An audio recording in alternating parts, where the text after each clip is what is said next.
আসসালামু আলাইকুম গাইস।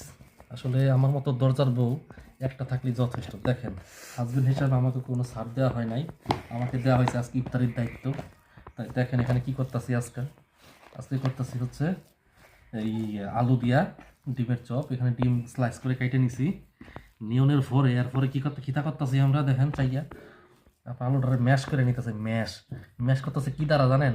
এই সুন্দর পাঁচপুঞ্জা দ্বারা সুন্দর করে ম্যাশ করে নিতেছি। ম্যাশ করানোর পরে এরপরে হবে আসল খেলা। সেটা হচ্ছে কি?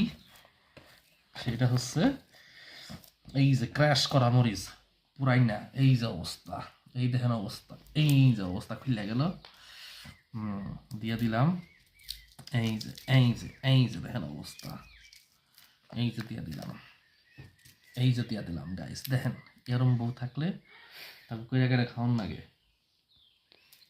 এই যে দেখেন অবস্থা গাছ, এই যে দেখেন গাইস অবস্থা, এই হলো অবস্থা। জাস্ট মরিচগুলারে ক্র্যাশ করে দিলাম। সেটা যা ঝাল হবে রে গাইস, উফ! এইগুলাতে যখন একটা মা খাবো না, সেরকম ইনস্ট্রাকশন দিতেছে গাইস, দেখেন আপনারা।